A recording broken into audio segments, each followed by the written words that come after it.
You're listening to the Synergy Leadership Podcast, a discussion with engaging, empowering, and enlightening leaders about the greatest competitive advantage in business and entrepreneurship that often goes unrecognized: a team's energy. Here's your host, the woman who puts the energy in synergy, Karen R. Jenkins.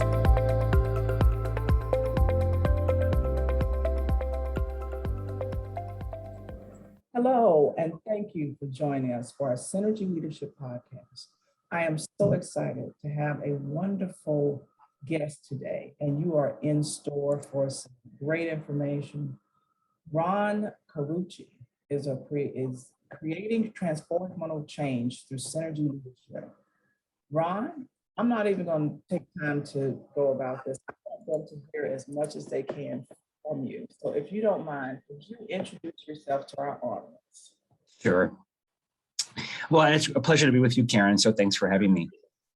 I'm a managing partner and a co-founder of a firm called Navalent.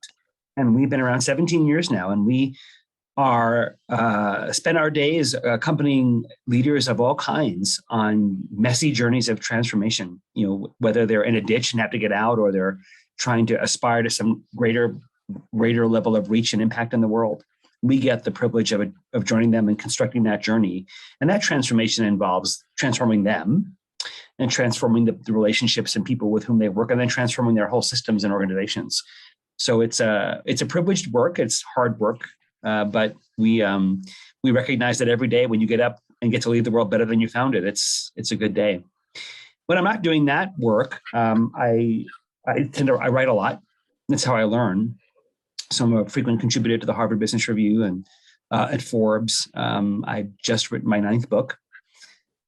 And for me, it's a way of learning. When I face a challenge or a problem, or my client asks me a question I don't have an answer to, that's how I go and learn. So it's that's me. Awesome. And thank you so much for being that type of individual that wants to share your experiences, the books, and wants to help others grow and enlighten. Everybody doesn't feel that way. I find some people are in a position where they think this is a zero-sum game and they want to help people and hold all the information. So we're very blessed to have you here. So when we talk about transformational leadership, you clearly are an expert helping organizations identify, in a lot of cases, why high-performing leaders may not particularly be successful. There are a lot of people out there that might fit into that area. Are there any trends you've seen amongst these leaders as to why they aren't particularly performing well? And then after that, share with us what advice you would suggest if you know a little bit about why they aren't doing that, what would help them transform and excel? You know, gosh, there are so many pathways to lead to not being the best version of yourself, or not managing, not being a good steward of your own talents and skills and being the best you can. I find a lot of times there's a painful mismatch between context and aspiration, the things that I want to accomplish in the context and what the needs of the context or my environment are. And so whether it's a misaligned cultural values or misaligned skills to a strategic need, or just a disconnect between how I show up in the world and what the culture will tolerate. And I see that both in differences in roles, differences in skill sets, differences in identity. And so we sometimes we just make bad choices in a career, and sometimes our organizations are inhospitable and not very inclusive. And the problem is many talented people will languish in those environments for years, even decades, before they wake up and realize they've been on a conveyor belt and just on autopilot. So my encouragement for those leaders is to always do a regular career checkup every year and say, am I living my values? Am I becoming better? Am I learning? Is my impact what I want it to be? Do I have a sense of meaning and purpose in the world that I'm proud of, and a story that I want to tell? Or are you just marking time because you have bills to pay, a mortgage to pay, kids to raise, and you're just in that on cruise control? Because I think we take for granted what that's going to do to our mental health when we wake up and we're 48 years old and suddenly realizing what it was all for? So I think that's that misalignment is the first thing I'd see. Secondly, I think a lot of times many very talented leaders who have early success in their career take for granted how far that success will carry them. And they assume that all I have is all I need, and they can go far in personality or go far on, the 2 or 3 bags of tricks they pull from. And then suddenly they're irrelevant or they're obsolete, or suddenly somebody has shown up in a way that's more appealing or more impacting. And they have to, their imposter syndrome becomes what they lead with. And it's no longer that they feel inadequate. They really are obsolescing and they don't know what to do. And so I think because you're high performing, because you have unique levels of talent, being a good steward of that means you're always cultivating it. You're not resting on your laurels. You're not trying to get by on those things, especially if you're in an environment where you just pick out, where your talents are quite more pronounced. All the more reason why, not in a competitive or demeaning way to others, but in a way that says, I want to set an example that others want to follow. And in humility, recognize that all I know isn't all there is to know. And I can make even a good portfolio of talent even stronger. That's awesome. So one thing you said that spoke to me or stuck out for me is that sometimes it's a misalignment of culture and values.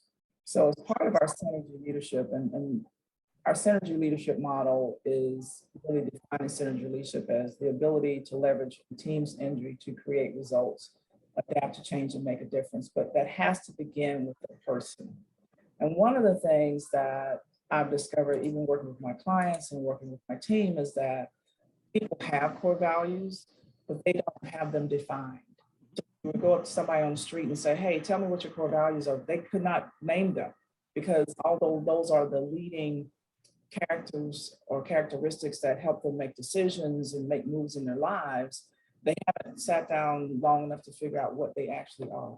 So in your experience, especially as you go back to the misalignment of culture, what I found is that some people really do have that. And when they realize that their cultural, or I'm not even culture, their core values don't necessarily align with the core values of their management team or the team in general or the business, that it does cause conflicts and they can't always figure out why. Yep. So what has been your experience in helping people identify their values and helping them align to who they truly are? You don't have to mirror the core value of the organization, but you definitely need to align with it. So whenever I see leaders, Karen, that clearly are ill at ease in the environment they're in, where there's a set of behaviors that they're trying to not succumb to, I'll invite them to a question of, or conversation of purpose, a conversation around agency in the world and why it is they feel they're here. And when they wake up in the morning, are they excited to come to work, and do they feel proud? And when they go home at night, do they feel satisfied or drained? And just begin to put them in touch with signals that should be telling them something's amiss. I can always see it in the times they choose to talk during meetings, or the time they choose to share their voice, and when they choose to remain silent. Those are often key signals that tell me something is disconnected. And I think that, what I'll often start with by saying is, I observe the following things in you. That tells me you value humility, or that makes me wonder what unique premium you place on courage. And it gets them to say, well, I never thought of that, but yes, I do. That is important to me. And I can say, what other things would you want me to see in you? And what should I be interpreting from that? And so when I put them in my shoes, it's easy for them to narrate their own behaviors and the subsequent values that drive them, rather than a full, frontal conversation of what are your values, which people don't typically codify to their own peril often. And then we can begin to discuss, okay, so these are the things that are important to you. Where do you see these show up in the environment, and or where do you see the contradictions show up, and how do you deal with the dissonance? So that we can begin to assess, is the dissonance tolerable, or is it causing you to become less of yourself? Are you hiding yourself? Are you editing yourself? And if so, do we need to have a different conversation about your career? And I've had to have some hard conversations with some of our clients or the client team members that, the people that come to work miserable every day, And every team that I've spoken to, I said, you guys have somebody that you know that goes to work every single day. I refuse to go to work miserable every day.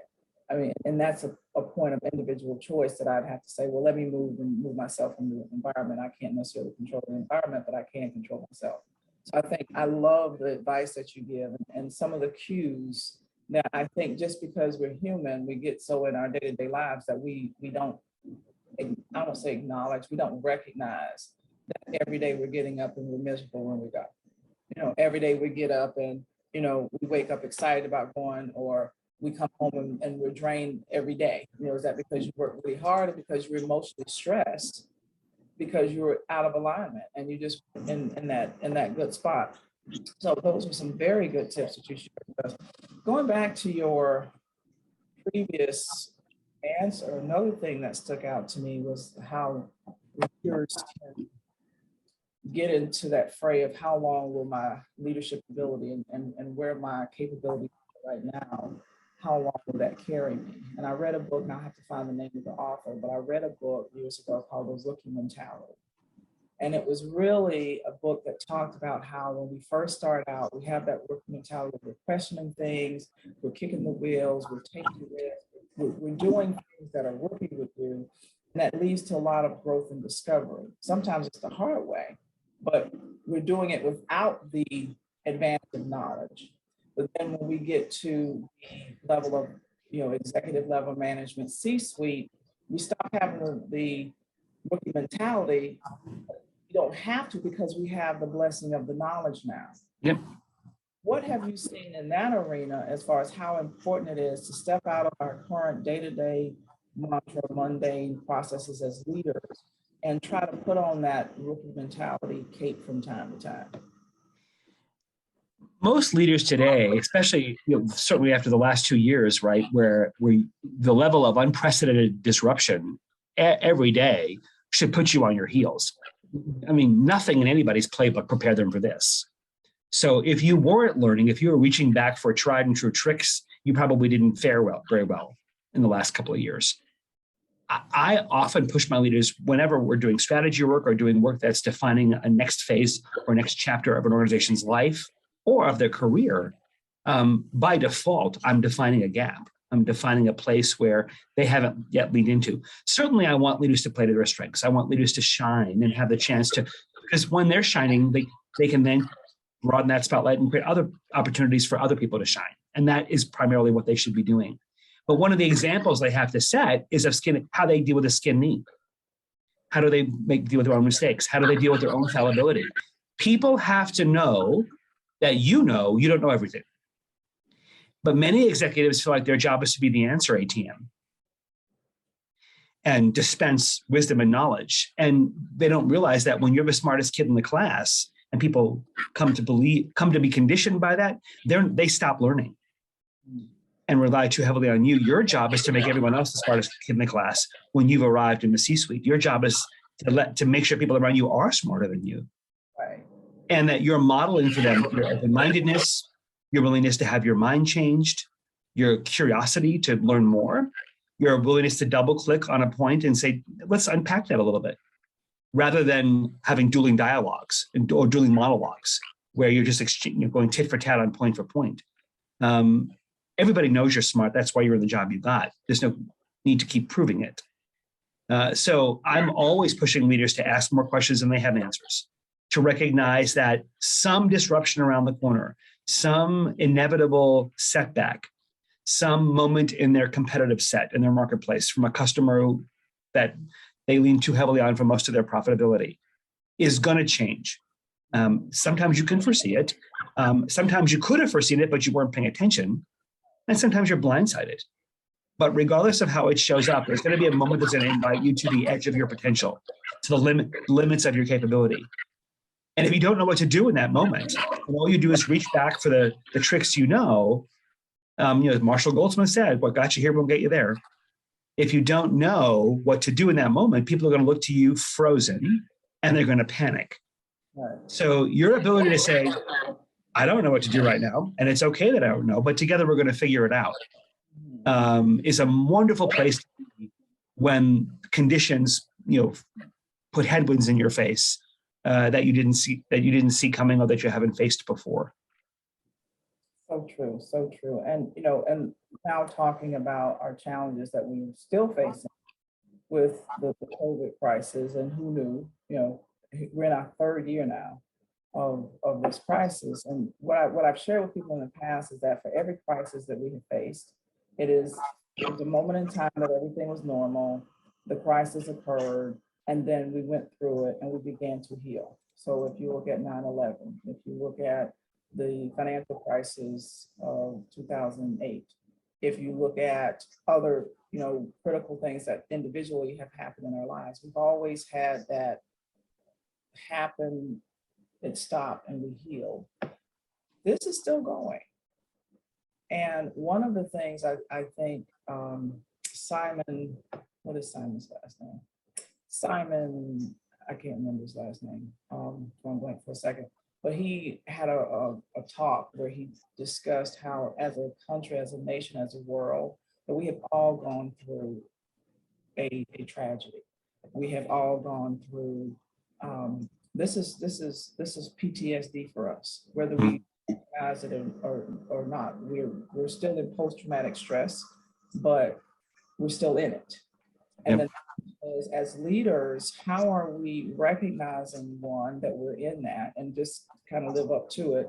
And then how are we going to be there for our teammates? And I love what you just shared, because a lot of what you just shared are the steps that we have to take to show our vulnerability to our teammates and to let them know that we don't know all the answers, but it's okay, because I figure we're resourceful as a group, we'll make it through. But what have you seen along the lines of the impact that some of the leaders that you have worked with have had from this COVID crisis, actually? Well, I think, in the places where people have discovered greater reserves of compassion and empathy, they've fared well. If the culture was already a culture of solidarity, what I mean by that is a culture of purpose and belonging. The two fundamental questions people come to the world looking to answer are, do I belong and do I matter? Mm-hmm. And it's a leader's job to make sure that people never wonder about the answers to those questions. Right. That those are settled and resolved before they even show up to work, so that they can devote the rest of their capacity to doing their job. But if people are doubtful about the answers to those questions, they will spend all their capacity ensuring that they feel that they belong and and that they matter. And the worst counterfeit of mattering is making sure I look like I matter. Mm-hmm. And that's a dangerous game to play, but that's where people will go. So the leaders who invited people to a broader table, even in remote environments, who set a place for vulnerability, who recognize that every day I'm now in your living room, in your kitchen, in your dining room, in your bedroom. Your personal life is not relevant to me.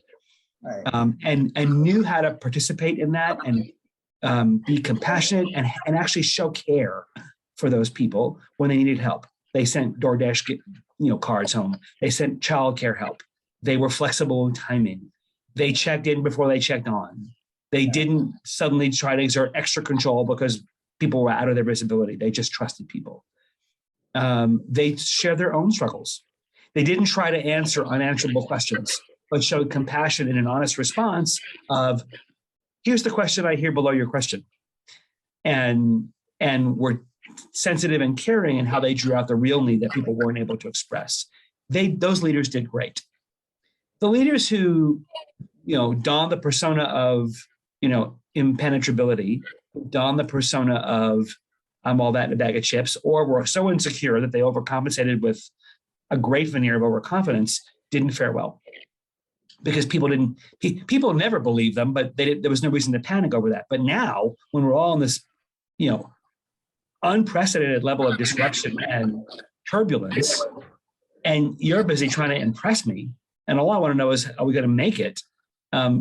Your veneer of confidence just makes me panic even more.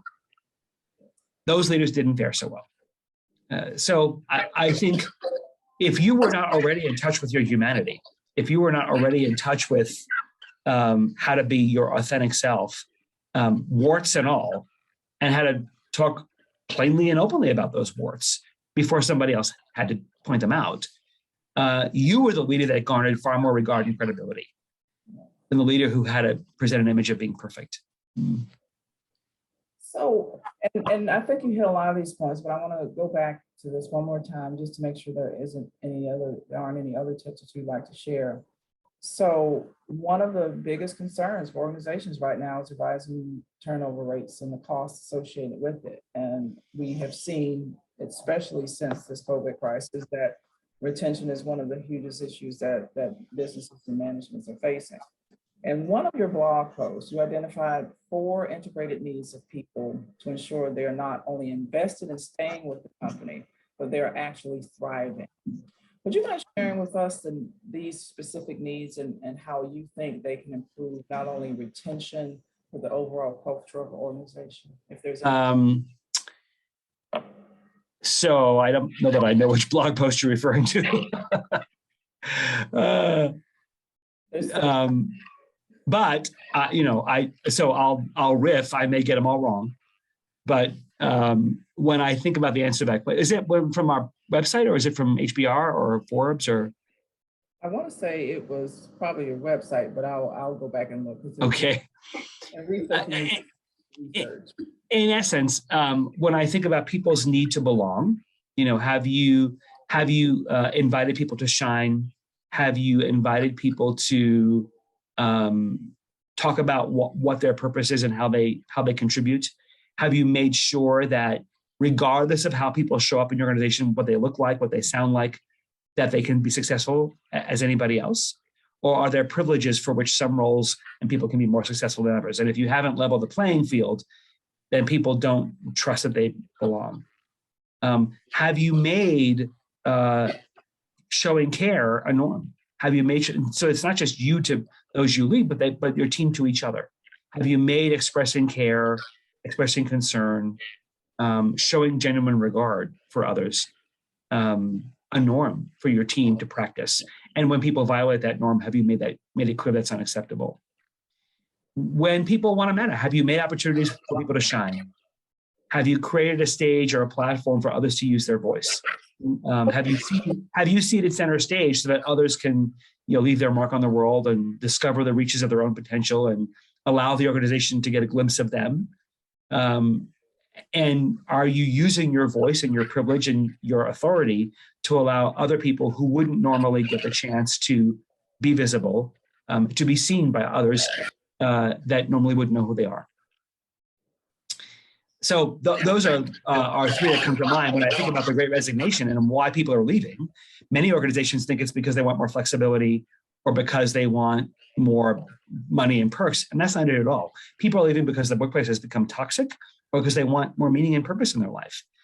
We just wrote a piece on moral injury. People don't realize is that when people are subjected to do things that wound their conscience, it is a PT. To your earlier point, it's a trauma response. PTSD is the fear of our mortality, but moral injury is the fear of our morality. And veterans having to witness atrocities, healthcare workers who can't care for COVID patients, teachers in overcrowded classrooms. But now in the workplace, asking me to meet deadlines I can't meet, asking me to work with under-resourced functions to deliver impossible results, asking me to watch you, treat other people in demeaning ways. The gaslighting that you do of people who raise hard issues. These are all wounding of the soul. And so, in my latest book, it's called To Be Honest, we did 15 years of research and talked to more than 3,200 leaders about under what conditions people will be fair and tell the truth and serve a greater good. And one of them is that their morality is not threatened. Their sense of conscience is honored. They don't have to wonder about what compromises you might ask of them. And if you want to be a leader that's trustworthy, if you want to be a leader that earns and keeps the trust of those most important stakeholders in your life, the bar is much higher today than it ever was, right? Trust is in a free fall. And so it's no longer enough not to be a liar. You have to be somebody who says the right thing, does the right thing, and says and does the right thing for the right reason. And so, my advice for leaders, if you want to retain employees, make sure you're credible and they can trust you. Mm. That is phenomenal advice. And I know our listeners will put that information to good use. As we get ready to come to a close, I'll wind us down. So, of everything you've experienced in your leadership journey, share with us what you're most proud of. I mean, if I were going to point to one thing, when I think about the montage that plays in my head, the movie that plays in my head is of the faces of the leaders, for the last, certainly, I've been at this 30 something years, but the last 17 years with my own firm, I've got the most amazing colleagues that I get to work with every day that, and we love and cherish each other, and that changes the impact that we have. And I think about the organizations and the careers and the people whose lives we have changed, whose trajectories we have set in different course. And I feel enormously grateful and proud and privileged to have been part of those stories, whose chapters might have been very different had we not crossed paths. So I think the first and foremost is the body of work and the collection of transformed lives we leave behind. That is awesome. So, and we will definitely benefit from all that you and your team have put out there and gifted the world with. So if you could give one piece of leadership advice to our listeners, what would that advice be? Think deeply about your impact on the world. And if you don't know what that is, think more deeply. We all have moments of dishonesty. We all have moments where we're less than our best selves, and they're not random moments. If I asked you to examine over the last 10 days, a random 8 moments where you weren't your best self, where you were snarky to a barista, where you embellished data to your boss, where you withheld a certain piece of data because you didn't want to hurt somebody's feelings or you were afraid of the backlash, where you ignored your kid trying to ask you a question. Each of the places in our life that brings us to our less than honest self is not random. We do it for a reason. And if I were to ask you to examine those moments in your life, you would see a pattern. You would see conditions that bring you to your dishonesty and your lack of trustworthiness. And I would ask you to examine what need are you serving with those choices? What need do you feel you're meeting by engineering a certain response or hiding a certain part of you or being a certain abrupt way because you think you're entitled to? Because if you really want to be more trustworthy and therefore more empathic as a leader, you have to first be face honestly into the places that bring you to your dishonesty, that bring you to your less than best self. So I would ask you and invite you in a private, safe place to look in that mirror. Awesome. That is awesome, which leads me to my next question. And I think you said your most recent book is To Be Honest. And if our viewers wanted to reach out to you, how would they go about doing that? Well, there's a couple of ways. So come to our website, which is Navalant, NAVALANT.com. We've got a treasure trove of videos and online courses and white papers, and there's some downloadable free ebooks on leading change and transformation, and that you can enrich your own leadership career with and get to know us better. If you want to learn more about the research for the book, specifically, you can go to tobehonest.net. And we actually did a team. So if you want to meet some of the heroes that I got to meet, To Be Honest is a book of heroes. It's the people who are living the lives we'd be proud to emulate. We did a TV series called Moments of Truth, and you can binge watch all 15 episodes at the website to get some of the behind the scenes conversations of the leaders that we'd all love to work for, or the thought leaders whose thoughts we'd all love to put into practice. So those are 2 places. And please follow me on LinkedIn. And do stay in touch. Definitely will. And to our listeners, for the first 2 listeners who reach out to me via LinkedIn, and I want you to send me a message that says To Be Honest, I will gift you a copy of the book written by our guest. And Ron, I'll follow up with you on how to get those. Yeah. And just link up with me on LinkedIn, linked up with Ron on LinkedIn. And like I said, the first two listeners that reach out to me and send me that message, I will gift you a copy of his newest book. So Ron, thank you so much for being with us. I just enjoyed this conversation and know that our listeners will get a whole lot of information out of this as well. Karen, thanks so much for having me. Appreciate you.